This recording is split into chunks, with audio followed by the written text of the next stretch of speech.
Good morning, Advanced, and this is the second part of the video. This is me telling you what your project is all about. I got inspired by a lot of these different Illustrator techniques, and I want you to be able to really master them so that when we get into more graphic design project for the film festival, you feel really comfortable with them. So this first picture that I have on the screen is something that I want you to do, include it somehow into your photo where you're using different shapes and creating almost like a ribbon effect. It doesn't have to be text. Another way that you can include this is if you took different shapes and had something weaving in and out. So this thing goes underneath and then over and then back underneath again. And you'll see that in my example that I made for you last night. It has that with a pen tool. What I have here is that let's look at this C for a second. This shape right here, starting right at the corner, it goes around, and then that's the end of the shape. To get this next part, that's its own individual shape. And then what you're doing, and then another one, you're just adding different gradients in order to, and changing the orientation of the gradient in order for it to look like it is three-dimensional. Now the next one that I really like is this poster. I love the cutout effect that you have with the drop shadow, and then you have the other color behind it. I love how the shape of the person creates the letters. The person who created this is very whimsical with recreating the actual poster but using Adobe Illustrator in there. I think that's really funny. You don't have to do that, but I like the cutout effect.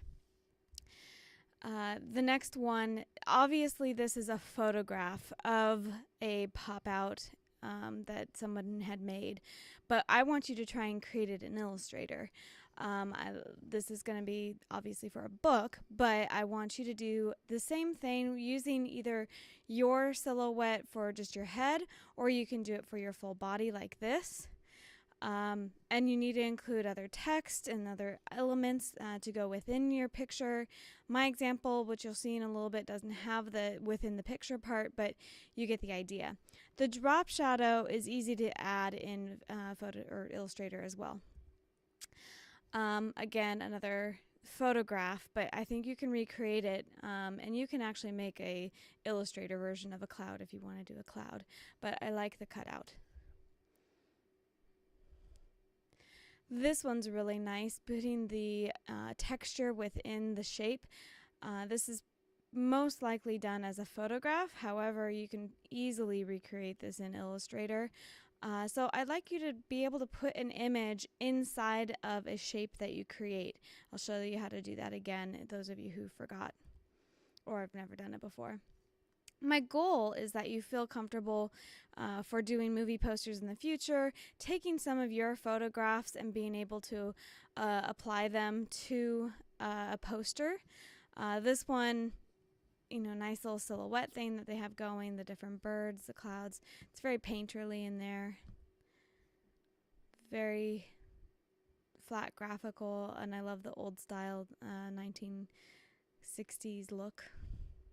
1950s. Grand Budapest, those of you who've seen it, this is a great poster. Oops, I went back too far. With the Grand Budapest, everything is super symmetrical. Wes Anderson, who directed this, if you ever watch any of his movies, you'll know that all of his shots are symmetrical, and so his poster reflects that. I love this black swan image. Eventually, that'd be really fun for you guys to do if you're interested in learning a little bit more graphic design. I know that Jacob had tried doing it one year. It looked really good. And another inspiring thing. Okay, so that's it for my inspiration. This is the project that I created last night. I want to take you through all of the things. I did create a second layer, but I ended up only using one layer. And if you look through my layers palette, you can see all the different layers that created everything.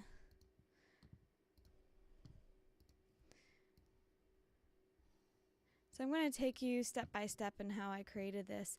If I break apart this whole sheet, that is a cutout. So I took a shape, I took a photo of myself, and then I traced around it using the pen tool. Pen tool is over here. And then I created a rectangle and used the path finder tools. Let me show you how you would do that. So I'm going to just move this back. And let me create a new document.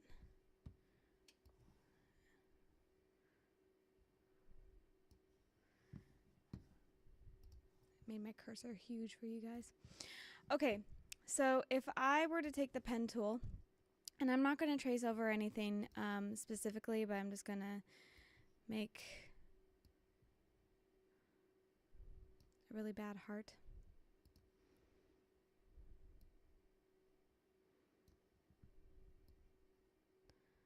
Yep, beautiful heart. There you go. There's our shape, okay? And then if I take another color or rectangle, and let's make it that yellow one. I'm going to right click and going to arrange it to send to back so that my shape is on top of the picture or the rectangle. I'm going to highlight both of them, and then I'm going to go to my Pathfinder window, my palette, here it is. And then I'm going to use the first tool called Divide, and I click on it, and it looks like it didn't do anything. However, if I take my direct selection tool and I click outside so that nothing's highlighted and click just on the heart and press delete, it's cut out that heart. So now if I were to put this over the top here, you can see it's now cut out. So that's how you use the shapes, and that's how I did the, this is my monogram L and then A, and then a picture of me. The LA I'd created a long time ago, and I just imported it in there. But it was already a shape, it wasn't a picture. And then to add the drop shadow, you just go up to the top where it says Effect, Stylize, and then Drop Shadow. I don't recommend adding a drop shadow right away. Sometimes the more drop shadow that you have, it tends to make it slower to be able to do things, but I can preview this and it takes forever, and then you can see the drop shadow. And then you can play, of course, with the blur and how the distance is going to be. I'll just press OK, and then there, I'm done. Now, if I want to add a different color besides white behind it, I just need to make another rectangle. You can make it the size of the whole artboard again. And if I double click on the fill, and let's give it a blue, and then right click, arrange, send to back. So that's how I made the cutout. And if you want to have that distance increased, just go back. If you feel like you want to change the appearance of it, there's a little sun over here, or if you can't find it, it's window appearance. And with appearance, it lets you go back, and anything that you've added to something, you can go back and be able to change it. So if I want to increase the distance, maybe to 0.3, I can preview that. And then now you can see the distance has increased. If I want to bring down this, maybe I want only 50%. See how long it takes for a drop shadow? And if you move it, it has to, so if I were to move this, sometimes it takes time to think. All right, so that's how I created the cutout. Now for the clouds that I created. If you just go on Safari, I used a paper texture because I wanted it to look like I had done it from a paper cutout. paper texture, images,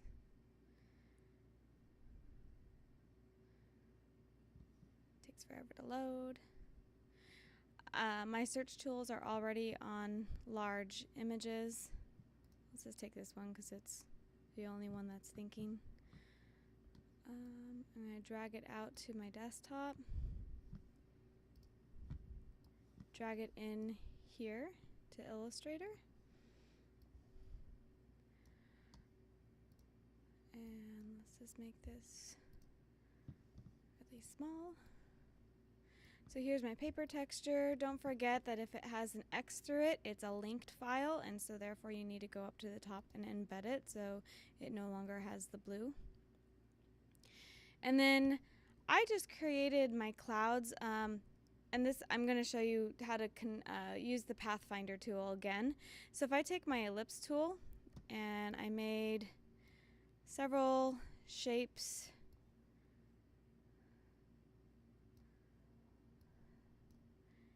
till it looked like the cloud that I wanted. Okay, and notice how I know that these are all different shapes. But if I'm looking at the outside of it, I'm like, oh, okay, this looks like a really nice cloud. Let me move it around. Then I can select all of these and go back to my Pathfinder tool, and under shape modes, instead of using divide, this time we're going to unite, and click on that first one, and now this whole thing has been united and it's one shape. So just like my heart, I can use this as a cookie cutter, but instead this time I'm going to use it as a clipping mask over my image. So I'll move this off to the side so you can see it. We'll make our brown bag a little bit larger so it fills the whole cloud. Select both of them, make sure the shape is on top, right click, and make clipping mask. And now I have my cloud inside of there. I can go back to my effect, apply the previous drop shadow if I wanted to add drop shadow, and now I have that. The next item is if you wanted to put an image inside of text. Let's actually release this clipping mask. That cloud is still there, it's just invisible, but I'm going to throw it away because I don't want it. I just want this. Now I'm going to take my type tool. I'm going to type my name, resize it. And it always works better if you put image inside of text if the font itself is super thick. Window, type, character. This way you can see your fonts. Let's just use this one, super thick font. Now I need to convert this to shape. So I go to type, create outlines. Now if I wanted to ungroup this, because these are all letters, so if I were to try and click on just the S, I can't, it clicks the whole thing. I go object, ungroup, click out of there, and now these are all individual. If I want to enlarge some of them, I can, and rotate, maybe make that skinnier. Now if I wanted to actually alter the font itself, remember your direct selection tool, you can go zoom in. If I click and highlight over just the edge of the path, I can actually move the anchor points and be able to alter the font. If I need to convert anything to an edge, or if there's an edge and I want to convert it to a curve, then you hold down on the pen tool palette. This will let me draw a new shape. This lets me add a anchor to the path, subtract one. This one converts it to an angle, or it converts it to a Bezier curve, whichever one you want. So then I can go in and manipulate this. Okay. Now all of these objects, each one is an individual object. I don't want to group them just like we had seen up here. Group doesn't do the same thing as this other item, which is compound path. compound path groups them in such a way that they are united, just kind of like this. However, they're still editable. So I'm going to select all 4 of these. Go Object, Compound Path, Make. And now they're all one object, and I can size it down so it fits within my brown bag, and then use this as a clipping mask. That's how you get image inside of text. Now, had I not done the compound path, let's edit undo. If I had not tried doing the compound path and I just scaled them like this and selected everything, try to make a clipping mask, it'd only do it to 1 letter. And it wouldn't work either if I had just done the object group. It needs to be a compound path. All right, the last thing I'm going to show you, how I did the 9. I just actually converted the type to create outlines, and then I moved all the anchors until it fit the shape that I wanted to. The last thing I'm going to show you is this pen tablet pen that I made. And I actually used blend modes for it.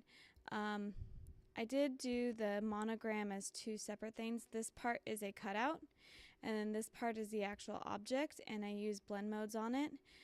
If I go to here, which is my transparency, you can see I did overlay as my blend mode, and it's at 100%. But if I show you, see how I can highlight, and you can see all the different paths that I created.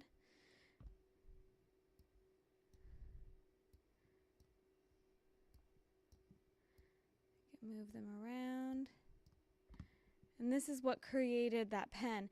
I used all blend modes on it. I didn't have any solid colors. So I created a gradient. You can change a gradient. First off, if you want to go to Window and then Gradient, it opens up your gradient palette. To get something that looks 3-dimensional, you go from dark to light to dark again. And then if you want to change the orientation of or the direction of the gradient, you have to click on the gradient tool over here, and then you can change which way that gradient is falling. And you can press rotate and you can move it around. You can see that it's moving. And then I put it all together and layered things. I had taken a photo from Google of a pen tablet pen. I didn't draw it from scratch, I traced it. And then I would trace around over so I get another version or another little highlight area. And in some cases, like on the clicker, I used, let's see here, object, ungroup. The gradient I used was actually the blue from the background, and then on the transparency I put it to screen, and then opacity at 20%. So you have to play around with it until it gets the look that you want. Because sometimes when I was working with this, if you do a gradient and you try and do white and you're using blend modes, it doesn't work the same way. Go back to transparency and go to normal. So if I try and do multiply, it doesn't do anything. If I do screen, it still doesn't do anything. So I needed it to be the color that the background was. So how did I get that? I don't remember. Yeah. Anyways, so let's go back to transparency screen, and then I did 20%. So it's still kind of solid, but it looks like it blends in. So you need to be able to use the pen tool and create shapes. And then if you need to smooth something out, say you have a really rough edge that you don't like, and you select your anchors.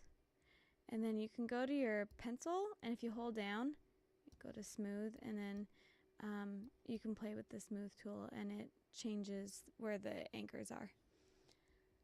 Let's see here. So, of the criteria that I need you to need to have a cutout profile, so something of yourself, whether it's full body or not. Use photo booth. You need to have a weave, something going in and out. And you'll notice what I did originally was that pen tool, or my tablet pen, was going through the loop and over the other part of the letter. So that counts as weaving. It doesn't have to be text weaving. You need to apply a drop shadow somewhere as well. You need to have 2 to 3 graphics that represents either your feelings, personalities, and or hobbies. So for me, my 2 objects were the tablet pen, because I'm a digital person, and then also the clouds. I'm on cloud 9. I'm really happy right now, so that's why I made that. You need to have blend modes. You need to have transparencies somehow. You need to have an image inside of a shape or text. You need to fit text to a shape. You need to also have, did I say gradients? I think so. But gradients, and then you need to customize those gradients. So I don't care what you create an image of or how you arrange it. It's more that you get the techniques, and then it's about you. So a self-portrait collage. Any questions, give me a text.